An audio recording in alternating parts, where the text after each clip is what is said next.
Let's get centered. This week, Congresswoman Nanette Barragán joins us to clarify who's responsible for the federal government shutdown and why Democrats are fighting to protect healthcare for all Americans. And will the next Scarlett Johansson be an AI-generated digital actor?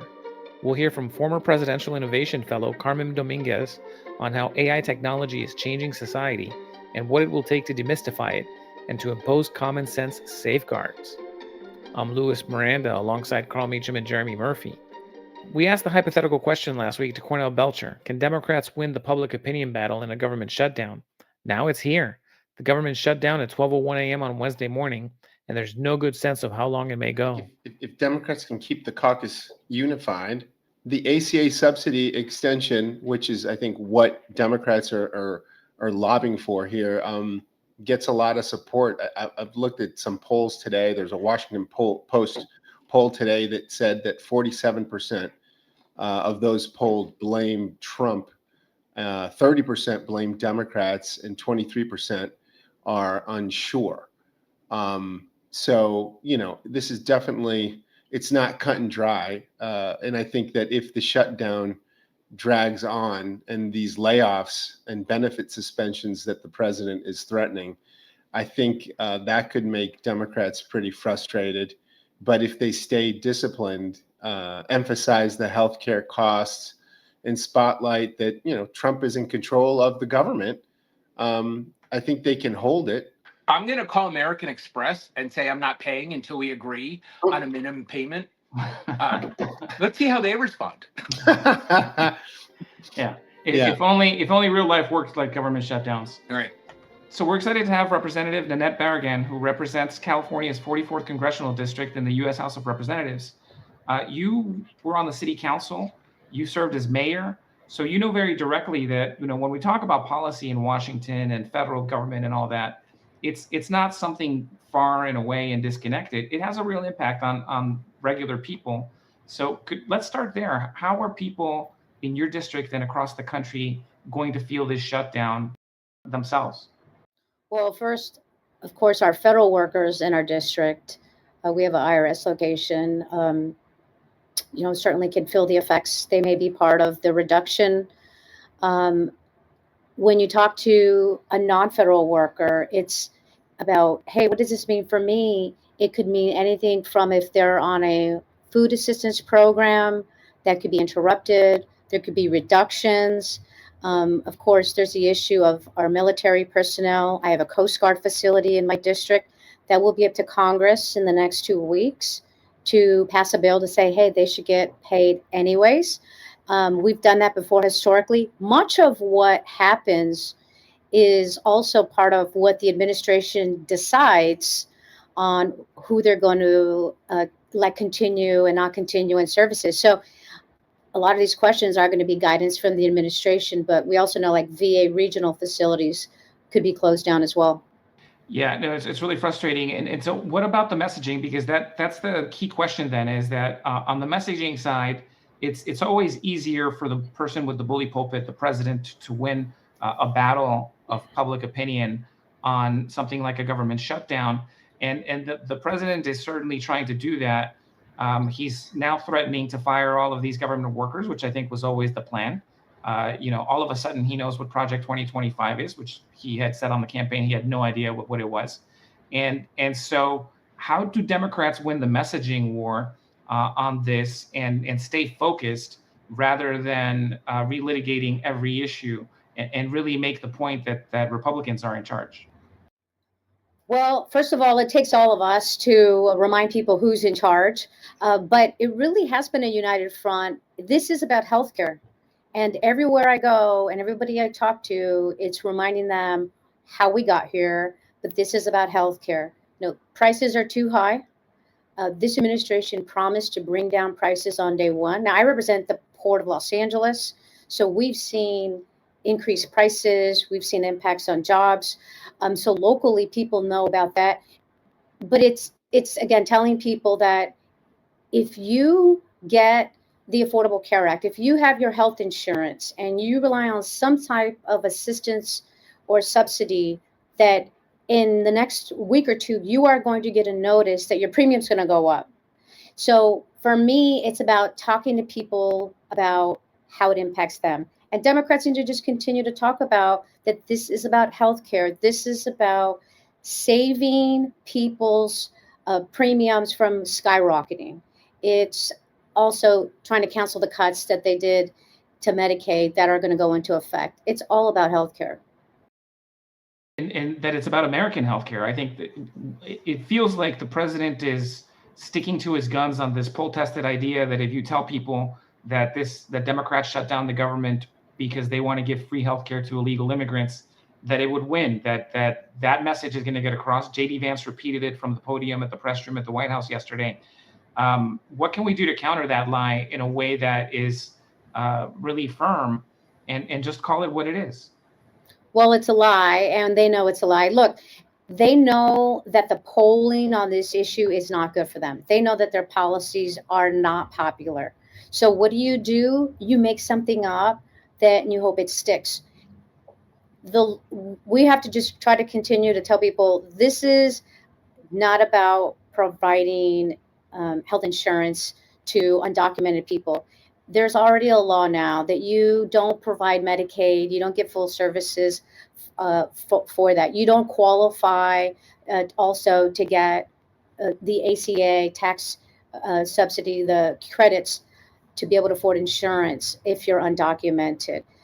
They know this, but this is the talking point. It seems like immigration and anything regarding immigration is their go-to when something goes wrong. And that's what they're doing here. So we just got to continue to educate people about the facts, call out the lies. And I think you've been seeing more and more of that. Even more media has been doing that. Just this morning, I was looking at something in the AP, in PolitiFact, and some of the other journals and papers where they are basically calling out the lies and saying this is a false allegation. We just got to keep pushing back on this lie. Congresswoman, it's great to have you. I know that this is a trying time. There's a lot of folks that are wondering if, Democrats are going to be able to hold the line here. Republicans are trying to peel off some of the Dems. I know the game is mostly in the Senate, right? You have Senator Peters, Jeanne Shaheen, Maggie Hassan, and they already won over Senator Cortez Masto, Fetterman, and King. I'm just wondering, do you think that Democrats are going to be able to hold the line through the shutdown, or do you see any cracks? I mean, do you think there'll be any defections? You've been very forceful in saying that this is healthcare. This is an issue about healthcare. Do you think that most Democrats see it that way? We have been united, and you have seen the message on healthcare, and you've continued to have that drumbeat on healthcare.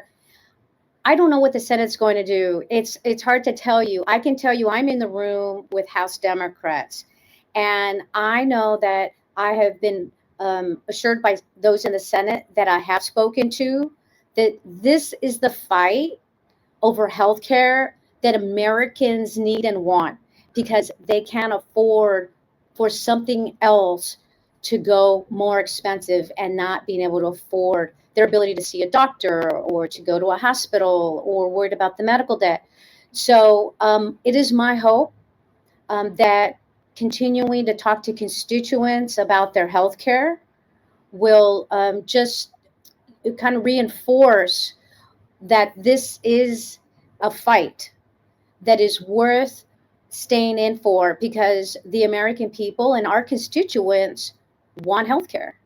It's crazy to me to hear my Republican colleagues shrug it off like it's no big deal. But I'm not surprised, because think about what happened in 2017. They tried to get rid of the Affordable Care Act. It was John McCain and his vote that saved the Affordable Care Act and people's health care. So this is another way of going after the Affordable Care Act. And I think once you start talking to constituents and you hear from them, and we're getting a lot of calls about people concerned about doubling the cost or skyrocketing premiums and what's going to happen with the cuts to Medicaid.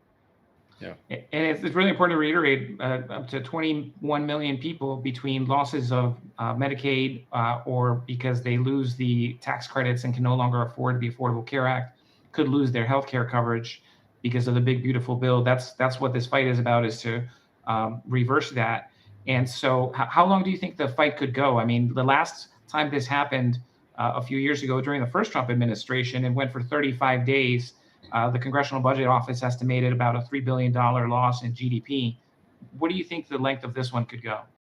Well, that's a good question for Republicans because they are in control, right? They have the House and the Senate and the White House, which is why I found it quite shocking when I heard the president one day say, we don't need Democrats.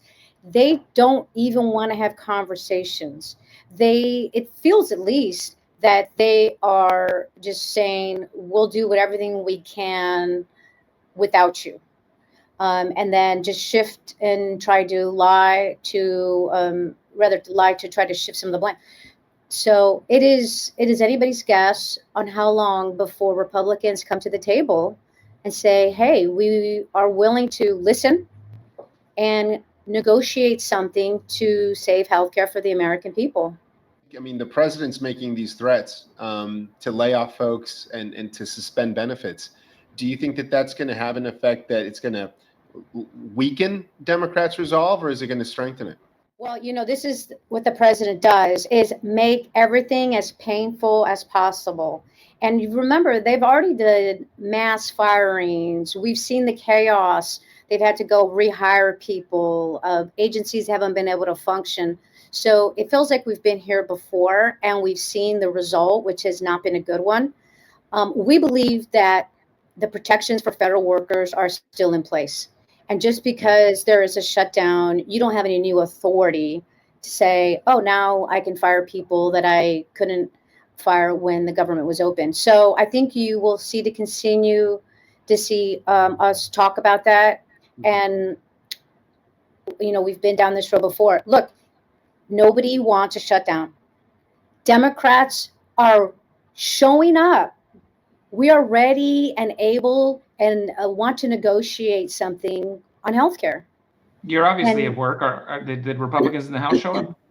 No, they didn't. And, it's crazy to me to think that you are on the brink of a shutdown and that you would rather be on vacation or gone someplace across the globe instead of being in Washington to say, hey, we're going to be here ready to work. And we didn't see that this week. Now, all of a sudden, Mike Johnson popped up in the Capitol, I think it was yesterday. And so for us, it's let us know. We are ready and we're willing. We want the government open. It doesn't help anybody to have the government shut down. And it doesn't help anybody. Because I know we're getting close to your time. You're in California, you represent California. Now that Texas is gerrymandered up to 5 congressional more seats to try to steal the 2026 midterms, Missouri has followed with a gerrymandering of their own for an additional seat. What are the chances for this California ballot initiative that would look to balance that out? Do you see that it's going to pass? Is it showing strong support? Well, so far, the numbers are in favor of yes on Proposition 50. But look, I'd say we don't take anything for granted. We got to knock on doors. We got to mobilize. We got to tell people about what's going on and tell them why there's even an election. Remember that we don't have a major election on the ballot this November. So the first step is telling people there's an election. The second step is educating people about what Prop 50 is about. And the other one is how we got here. And for me, it's about analogizing this situation than when the president called the Secretary of Georgia and said, find me votes. Same thing. It's the unpopularity of the policies that has led to Texas taking this step. And California doesn't want to do it. And we have said, look, if Texas doesn't do this, if others don't do this, we don't do this. This is about trying to save democracy and not council votes or water down votes, which I think this is what it does. And so I am cautiously optimistic because we've seen quite a bit support. But there's going to be a lot of money on the other side to give out bad information, misinformation, disinformation. We're seeing it happen already. Yeah, that's pretty crazy. And of course, with the president's intransigence that we're seeing with the shutdown, even if you do win in 2026, better than being in the minority for sure, but you can start to hold some oversight, which this Congress has done none of under Republican control. But are you optimistic that you can do enough if we do take the majority in the House, even with this president, to hold them accountable? Well, I firmly believe that the way to stop this chaos and the nightmare is that we have to have the House take control again. You can't do any oversight. We can't even have hearings on some of the chaos and the topics because my colleagues across the aisle don't want to do it. I mean, you can't even bring in the FCC chair on his threats on, this going after free speech, because Republicans don't want to have those oversight hearings. In an Energy and Commerce hearing, a committee I sit on, they really just shrugged it off, like no big deal. But this is the foundation of free speech. It's the foundation of the Constitution. And the first step in making sure we're protecting that is having a separation of powers, which feels right now like there isn't. And that means having House Democrats back in control, where you have the ability to set hearings, as you mentioned, do oversight, subpoena people, but it's the power of the purse. And the power of the purse is the most powerful thing. And I think that's why you have the president calling any state and say, will you redraw the maps? Will you find me Republican seats? That's not the way that this was meant to happen or work. I wish that we could pass a national law from the federal level that said, we are all going to agree. There is no mid-year redistricting. There is going to be one uniform way that all states do this. That is what I wish we would have. But we know Republicans don't want that because they're looking for any unfair advantage that they could take. And that's, a real threat. Nanette Barragán, Congresswoman from California's 44th Congressional District. So grateful for your time. Thank you so much for joining us today. Thank you for having me. It's good to see you. Good to see you too. I just don't understand how, Republicans, how they have any confidence when the president is bragging about firing people and closing the government. Like, how do you guys think that's going to resonate with voters? But did you guys see the memes that he put up? Yeah. With the Well, the memes are crazy. They need to stop with the memes. But this is just not serious. Not serious government. Jeremy, he's like way out there, man. The memes are insane. Yeah. But when people are afraid of their jobs already, and here you have a president bragging about how he can fire so many more. He is competing on a level that's very different than where the Dems are. Is the problem, because like it or not, these memes are going to be shown over and over and over and over again, and this is what they're going to see of the leadership. And let's turn now to our next guest. Turning to artificial intelligence, it's been a fascination of mine. No doubt our panelists for a long time. My daughter actually had to watch 2001 Space Odyssey for a class last year, and we got to talking about the film. Of course, it's all about a ship that refuses that it's not going to do what the astronaut is asking for. There's the Terminator, the Matrix. We've been warned, but the people building this technology seem to be moving full speed ahead. AI is reshaping our businesses, our health, the global balance of power, and even our minds. So we're really excited to have Carmen Dominguez. You're a Harvard, Columbia, and Cambridge educated leader in artificial intelligence. You have experience across the public and private sectors. So thank you for being on with us. Thanks for having me. Thanks for inviting me. It's a pleasure to be here with you guys. Let's jump right into it. Carmen, you've got experience in government, in academia, in business, but really what sets you apart is how you make these big ideas about AI understandable.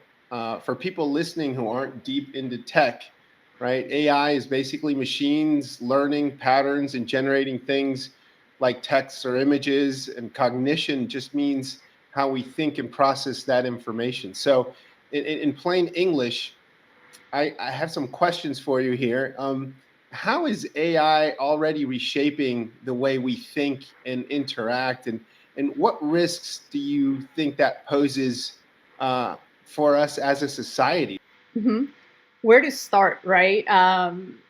Okay, so first of all, thanks for the very kind introduction. And yes, Carl, a lot of my work centers around kind of trying to explain, right, in lay terms, what are all these technical things that we keep hearing about, right? What do they actually really mean, and how do they actually work, right? So you're right to highlight the different sort of types of AI, right? And I think now, recently, since kind of the advent of ChatGPT, if you will, or since that tool became popular, right, and other large language models like it, and generative AI as a whole has become more popular in the last few years, and kind of uptake has increased drastically, right, by society at large. There has been also a lot of misconception about what AI is. There was already misconceptions before, but now it's kind of taken on another level, right? Because people tend to often think of AI as just generative AI, as just ChatGPT, like the tools that you were talking about in terms of like generating text and images and so on. And that is a subset of AI, right? But that's not all of AI. AI has actually been around for decades. And we've been using AI without even noticing or knowing, realizing it every day in our lives, right? Every time we open social media and we see our newsfeed, that's essentially a recommendation algorithm in the back end, which is a type of machine learning algorithm, which is a type of AI, right? That is suggesting content to us, right? And it's doing that based on data that it collects from us, both that these companies buy and data that we share with it through our actual own use of the tools, right? Same thing goes for whenever you see an ad or suggested products to buy on platforms like Amazon and so on, right? E-commerce platforms, or suggestions of shows to watch on Netflix and so on, right? And many other facets of our lives, right? So it has already been kind of like silently shaping what we do based on our interactions with these tools, right? The more we use these tools, the more our behavior is influenced by them, whether we realize it or not, right? And now with Gen AI and our increased use of these tools, right, where our interaction with it is also changing, where folks are using it more and more, not just for work, say like help me summarize or write this email or change the way make this email less aggressive or something like that, for work purposes, or if you're a student and trying to write a paper and you're asking ChatGPT to help you with it, right, or using it for research, and so on. But folks are also using it more and more for their personal lives, right? Like, I'm going on a trip. Tell me what I should do. This is the kinds of things I'm interested in. Tell me what I should do on my trip for, a trip of 3-4 days, right? Or a 2-week trip. For those of us who are lucky enough to be able to do that. But also people are starting to use it for like things like therapy, right? And they're sharing more and more of their lives, right? And there's all sorts of issues that are associated with that, and there have already been quite negative consequences of that, right? Of these people interacting with these tools, and these tools kind of sending them down the wrong path, and some folks have, committed suicide off of, recommendations of some of these tools. So, how is it happening, right? There's a few things at play here. And one of the things that really kind of concerns me a lot, I wrote, one of the things that I'm doing right now is a second master's in AI ethics and society at the University of Cambridge. And I'm exactly studying the ethical societal impacts of AI, right? So one, I have to write a series of papers for my academic work there. And one of the latest ones that I wrote about was exactly about how AI is impacting our autonomy as human beings, right? How certain design features of AI, and especially Gen AI, are having that impact, and how Gen AI is going to sort of exacerbate that, right? So for example, when we use all of these tools, all this data gets collected about us, right? And that data is then used to personalize these services to us in a kind of technique called micro-targeting, right? Essentially get all this data about us, kind of understand what our profile is like, right? What appeals to me, Carmen, versus you, Jeremy, versus you, Carl, versus you, Louise, right? What are the different things that we like and how we think, right? It starts understanding that as well. And therefore, it like starts customizing the answers that it gives us to each of us, right? And that can be sort of, harmless, like, okay, well, the types of music that I listen to are going to be customized to my taste. Okay, no harm, no foul, right? But if I am asking, an LLM about deeply personal issues or even like political issues, right? If I'm asking it for information about a certain topic and it knows I tend to lean towards a certain, let's say, political view or a certain way of thinking, or I belong to a certain, particular group, whatever that group might be, that tends to behave in a certain way, it's going to customize its answers to me based on that information, right? And the more, so like it's going to have even more data about me because I'm going to share more and more with this tool, right? And it's going to have more data about me. So it's going to be let me take a step back. It's going to increase the breadth and the depth of information that it has about me. The breadth, because I'm now using it not just for, entertainment on social media, let's say, but I'm using it for entertainment. I'm using it for work. I'm using it for my travel. I'm using to think about, help think through some like deeply personal, intimate issues, right? Maybe my relationship problems, right? Or whatever it may be, or existential questions that I'm grappling with. And it's going to be deeper because the way that these tools are designed, including through some design techniques like anthropomorphism, which makes it, the interaction with it seem like you're interacting with a human, the more information is going to have about me. And this increased breadth and this increased depth of information results in essentially more information and more customized answers to me, right? And what are the implications of that? They're super significant, right? So that's like the kind of direct impact. And then we also have other impacts. For example, this MIT study came out recently that talked about they essentially had 3 groups of people write essays. One was using LLMs, one was using just search engines, and one was just using their brain, right, to just write out of their, what came to mind, if you will, without the aid of any of these tools. And that study shows some kind of really concerning results about how our brains and cognition, kind of back to your earlier point, Carl, is being impacted by the use of these tools. So basically, in kind of summarizing it a lot, but the more support you got from these AI tools, the less you recalled what you had just written, the less you activated certain parts of your brain, right? So when we combine these tools having all this information about us and the effect of using them being that it's activate less of our cognition, what does that mean for our autonomy as individuals to be able to make our own decisions? Like, and am I making a decision based on information that I gather through research and then my own autonomy to think through that and make that decision? Or am I just being sort of, like slightly pushed over or, towards a direction that it benefits certain groups or that reflects biases of, the way that the models were trained or whatever way it wants me to act, right? Like, are we going to start each living in sort of this parallel reality where I only see things that appeal to me versus you only see things that appeal to you? And then how do we inhabit the same world, and make objective decisions and fully autonomous decisions? And what does that mean for us at the individual level and society at large? And that to some extent has already been happening with social media. We've talked about on this podcast about the polarization and the extremism that happens when people are getting feeds of things that increasingly push them in a certain direction. It's kind of a chicken or the egg thing. Did you show interest in being a far right extremist, or did the algorithm find you? And there's kind of a middle ground there that happens as people delve into things and the algorithms keep pushing them in that direction.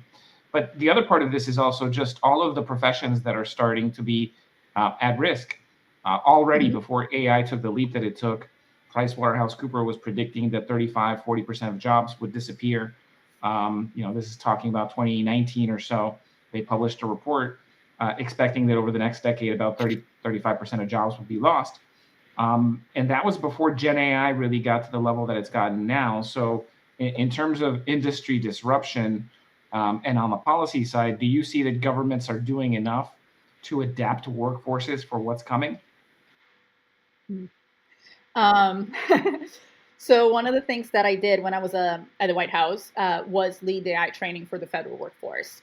So exactly putting together training for civil servants, right, to upskill, if you will, to learn about AI, understand what it can do, what it cannot do, how to use it. In short, I don't think, broadly speaking, governments in general, not just the United States, are doing enough. There's a few things, right? So there's a lot of misunderstanding about what these tools can do and what they cannot do, and how do they actually work, and therefore how we should implement them, right? So there's the making sure that they truly understand the capabilities so that they can adopt and implement AI appropriately and secure, like safely, and so on and so forth. But as these tools also disrupt certain workflows, right? What is being done to really skill up folks to use them appropriately, but also learn about what may be other professions that will result from these new technologies, right? So if you look back, in time, every major or significant technology has disrupted labor markets, right? It has done away with certain jobs and created new ones, right? Back in the day, people used to have a person in an elevator whose job was to push a button, right? People used to have typewriters, right? And like you have courses about how to type. Like that doesn't exist anymore because everyone is digital native essentially these days, right? You're using a computer and a phone from an early age. You don't need to do a class to learn how to type. And like so many other examples through history, right? So we're going to lose some jobs because they're going to be automated by AI, but we're also going to create new ones, right? So like prompt engineering, for example, is an easy one that comes to mind, is understanding how to write your prompt so that you can get the most appropriate answer out of AI is a new type of function that's going to be created, right? That didn't exist before. We are also kind of starting to see a pattern that's a bit concerning. For example, junior writers or programmers losing their jobs because oftentimes people are saying like, oh, I can just get the same type level of result with AI. Okay, well, in a few years' time, who are going to be the senior programmers that can verify the code that AI is writing for quality check, to quality check it to see if it's doing what it's telling you to do. A lot of that training is learned on the job, right? So that is a kind of pattern that is a bit concerning to me, because we're not going to have senior level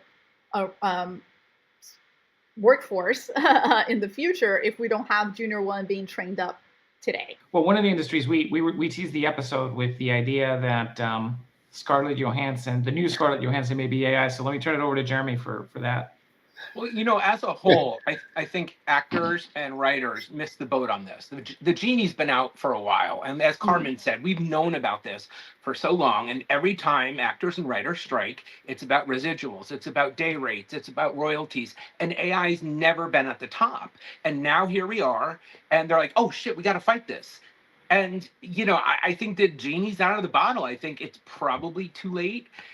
Right now it's about likeness. So if you're an actor, um, it doesn't have to be you. It could be kind of like you. And that's what Scarlett is fighting.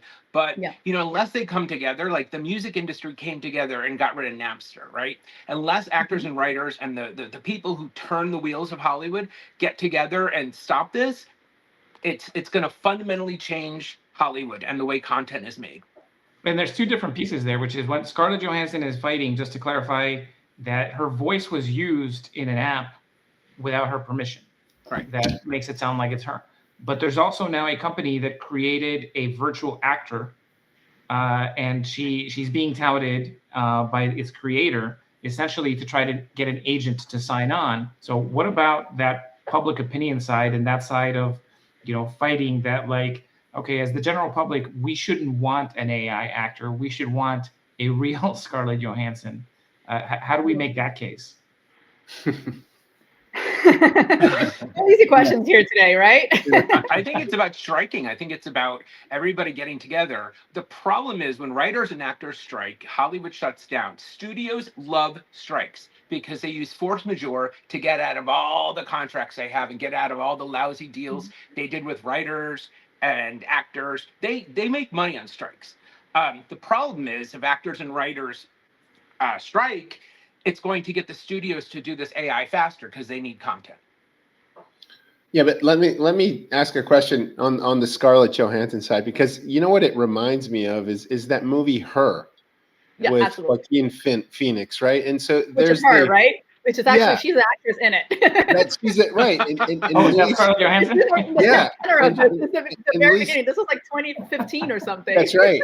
And Luis, you're making you were referencing, whatever the suit is now, but she's the voice in the AI that Joaquin Phoenix, the character, right, has in his ear, right? And he falls in love with his AI, basically. Yeah. I mean, I'm summarizing the story Yeah. in a big way, but I have lots of questions right now because Carmen, a lot of the things that you're saying in Washington, D.C., right? I remember being on the Senate Foreign Relations Committee years ago and being fascinated by, the potential of social media, of Twitter at the time.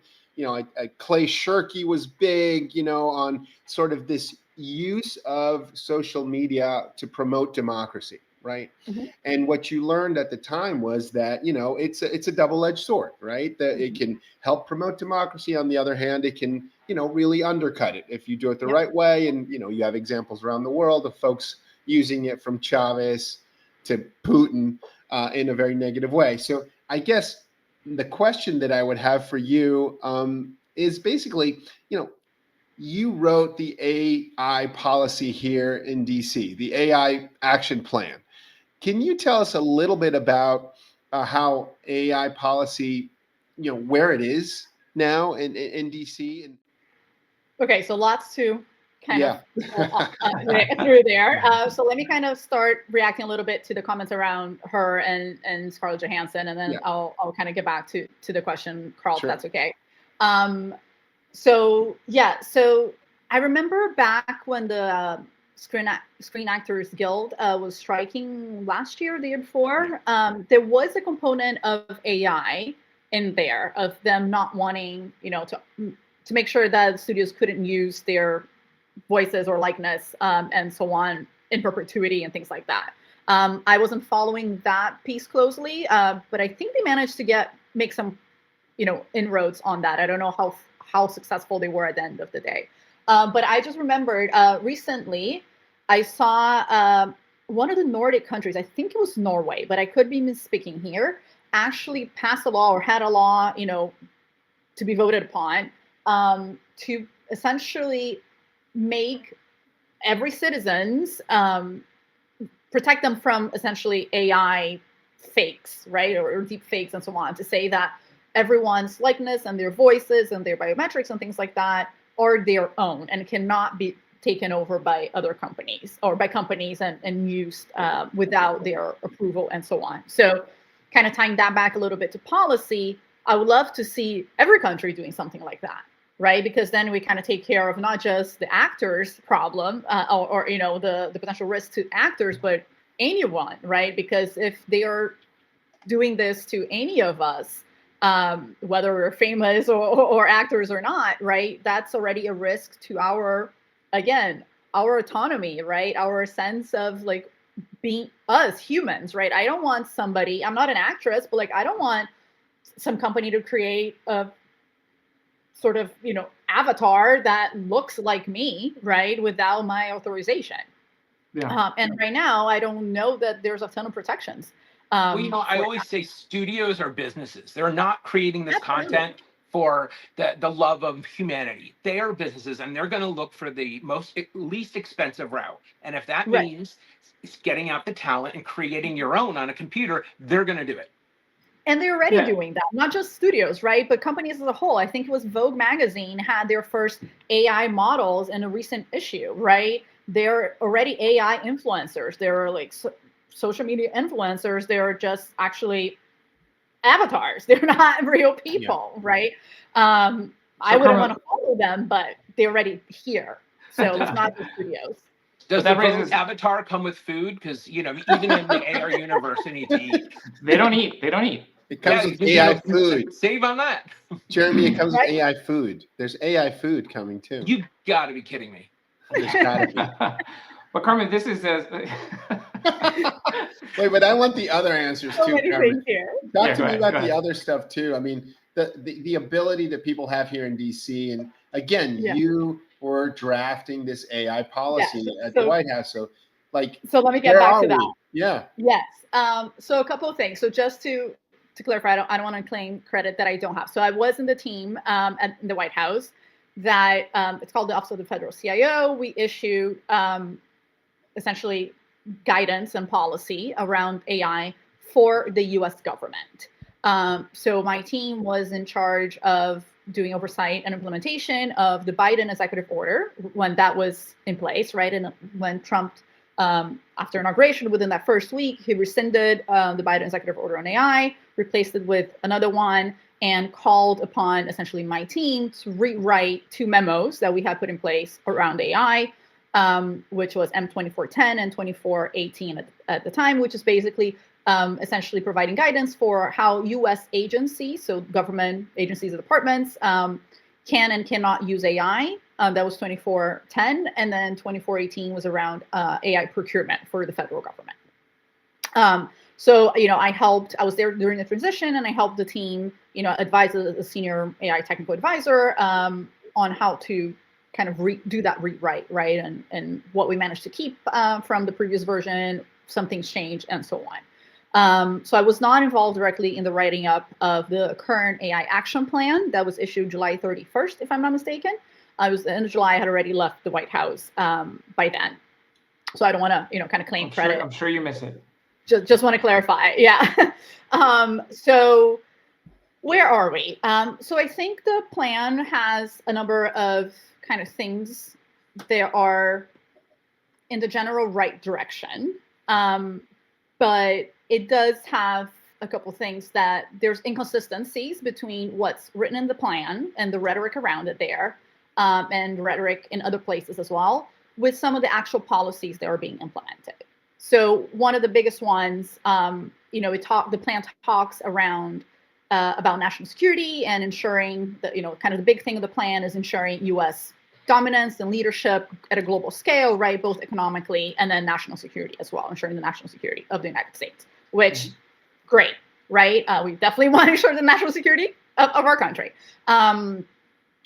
But then, for example, we have some inconsistent policies, like the same time that there's a whole section on export controls, as Carl mentioned, the week before the plan came out, NVIDIA was allowed to sell H20 chips to China, right? Yeah. So just had a little bit of a history there. During the Biden administration, there was something called the AI diffusion rule from Biden that essentially kind of limited which countries could get access to American chips, right? And these chips are super important, just for the audience, in case, for just a context setting. to develop AI, especially foundational models, large language models, sort of like cutting edge AI models and tools and so on, you need a lot of data, you need a lot of power, and you need a lot of processing power, and not just energy, but also processing power, which means chips, right? The more advanced the chips, the more you can train, the fastest you can train, and the better you can train your models, right? And that's important to develop the cutting edge research and development of tools. And we're kind of in this, been framed in political circles, this sort of space race with China, US and China, where like to see who's going to get there first, right? Who's going to get the most advanced AI models? If we talk about AGI and so on, which is a whole other discussion, but bottom line, who stays ahead, right? With the belief that is whoever stays ahead, you get the most benefit of it, right? And you kind of establish yourself as the leader, and you kind of sell and so on. I have a question. I'm sorry. Keep going. Yeah. Okay. So during that, the Biden administration, there had been export controls in place to say that certain types of chips, the most advanced ones, cannot be sold to China, right? They're going to stay within the US only, and only be sold to our allies. And then there was like a ranking of countries. So like these you can sell, these you can sell with some sort of more documentation and requirements, and then these ones you cannot sell no matter the circumstance. The Trump administration withheld that. They kind of took it back, but they officially rolled back the diffusion rule, but they still had the sort of ranking of countries and limitations of what you could sell and so on. So the H20 chips were a type of chip that NVIDIA developed specifically to kind of like circumvent, if you will, these export controls, and say, these are like, if you had, a set of requirements they made that said, above these requirements, above these, let's say functionalities, right, or speed, processing power, or whatever, you can't sell chips that exceed this to China. They made it just below that, right, so that they could sell those chips to China, because they're a company, right, and their best interest is to sell as many chips as possible, right? And China is a big market. So understand really from kind of like a commercial perspective. But then the week before the action plan came out, so NVIDIA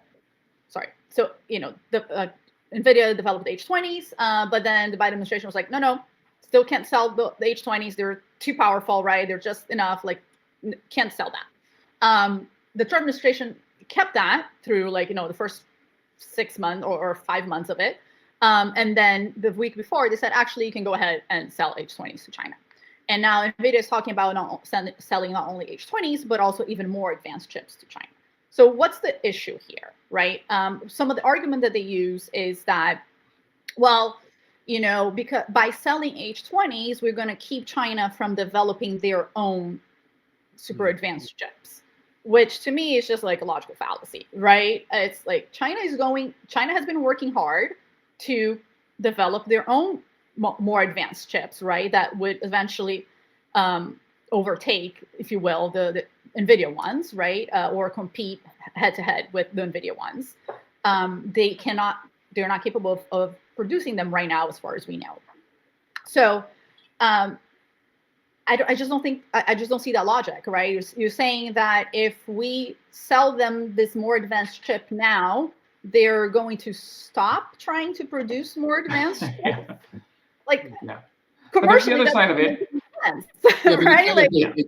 No, I hear you, but I guess this leaves me with a question too, Carmen. I mean, they're gonna develop their technology regardless, even if they have access or if they don't. And then the question, I guess, to me becomes, do you want independent ecosystems developing that'll be even more dangerous and competitive towards ours? Or do you want to figure out a way to sort of make the two rivers come together at some point? And those are two slightly separate conversations, because that's what I was going to try to pull back on. I think you're absolutely right to go there, Carl, because there's the chip side, which is the chips that are necessary. And NVIDIA, I was actually over at their office recently checking out the advancement that they were showcasing it for folks.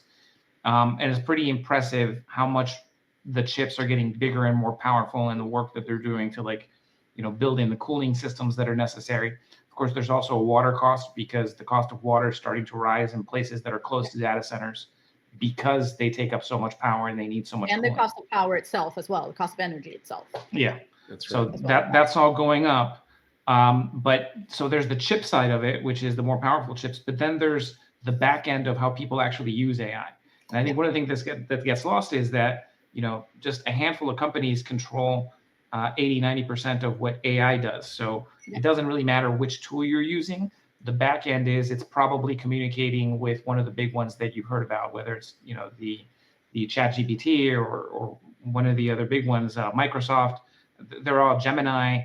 On the Google side, they're all working behind the scenes with one of those big companies.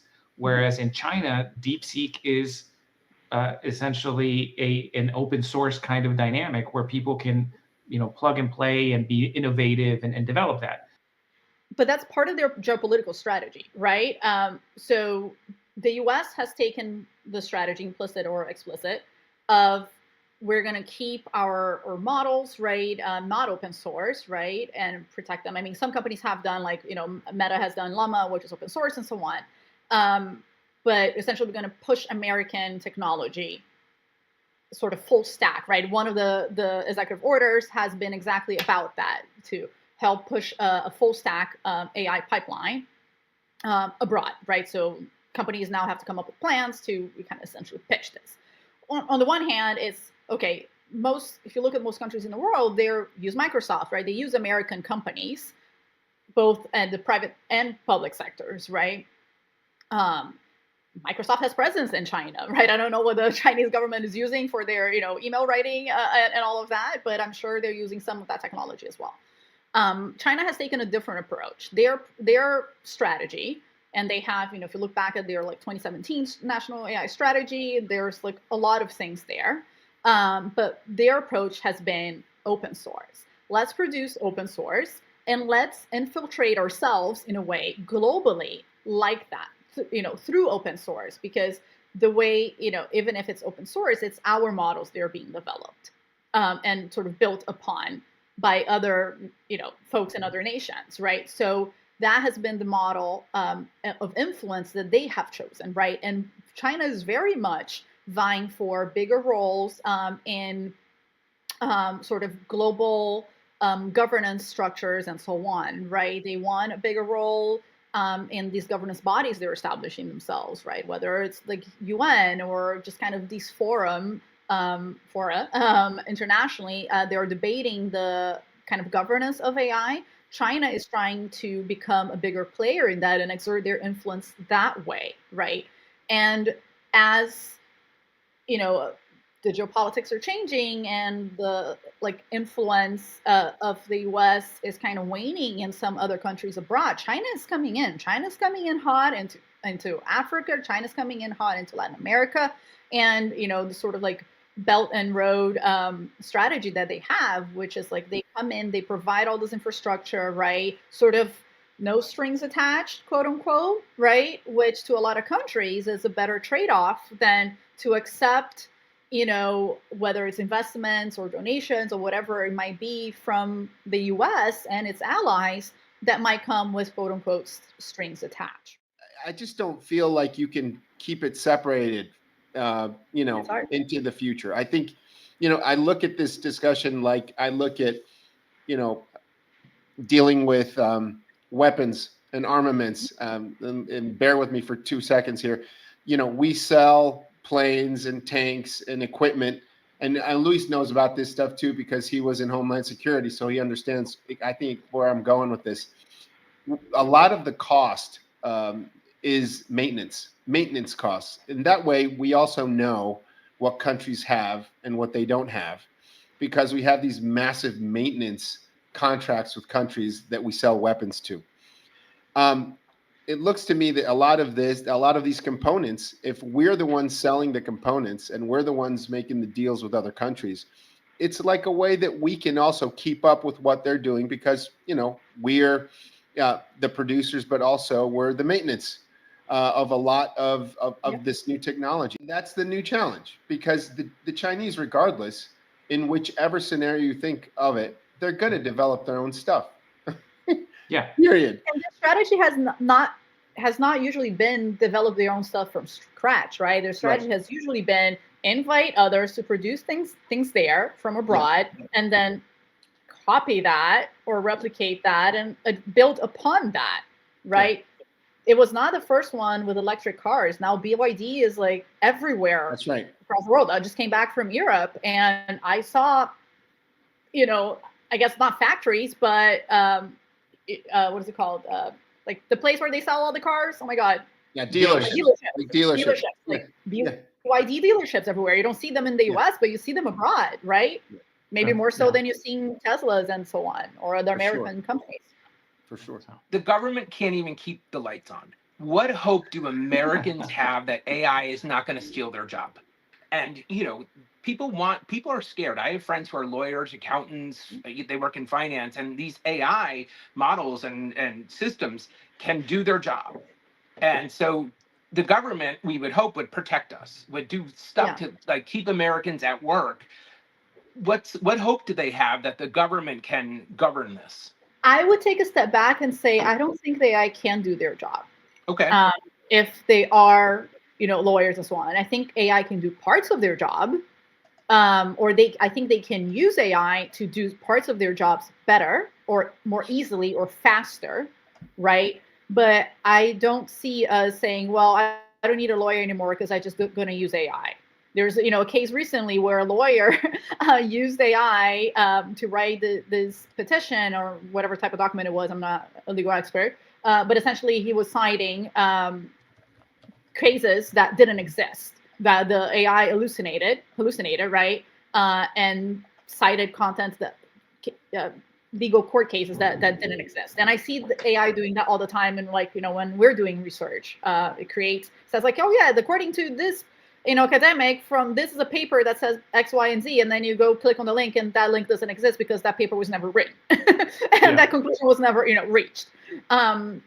So you're still going to need the lawyers and the experts to check the work, right? To be aware, to think of like, okay, maybe I can use Gen AI and so on to like brainstorm or to do the repetitive tasks that I can do. But we still are going to rely, I believe, on, you know, that human creativity, that human connection, that and that's why I'm so concerned about what we were talking about in the beginning about the impact of these tools to our ability to think autonomously and critically, right? Because if we lose that ability, then we're really screwed, right? Because then we become just another machine that, you know, does rote tasks and that's it. And then we can easily be replaced. If we cannot be easily replaced because we hold that, you know, creativity and that critical thinking ability that AI is not going to get to, then we make sure that we're using AI to advance our purposes and not kind of the other way around.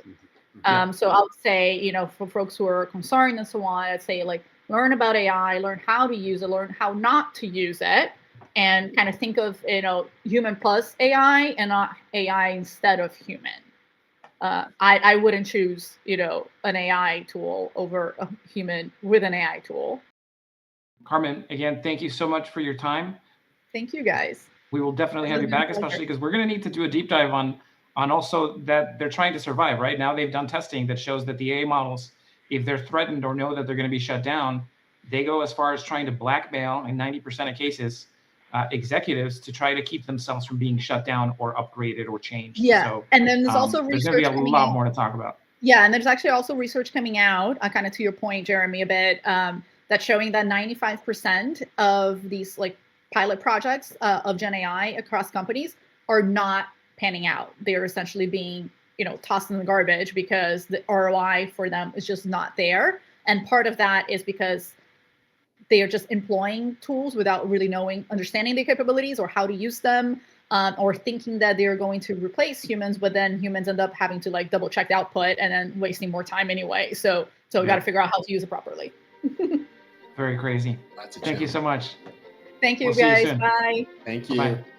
That was really interesting. I learned a lot more. I was scared to death, but you know, 95% failure rate with these companies developing it kind of makes me somewhat feel good. I hate to say that. What she said is so important is that people need to understand how AI is changing their job and how to leverage it. And so if you're watching this and you haven't started to look at the AI tools that affect your industry, you need to start doing that. Agreed.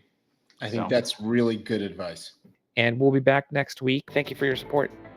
Our panel featured Luis Miranda, former Obama White House communications advisor and former spokesperson at DHS, Carl Meacham, former Clinton appointee and a former senior Republican staff on the Senate Foreign Relations Committee, and Jerry Murphy, former CBS executive, author, and publicist.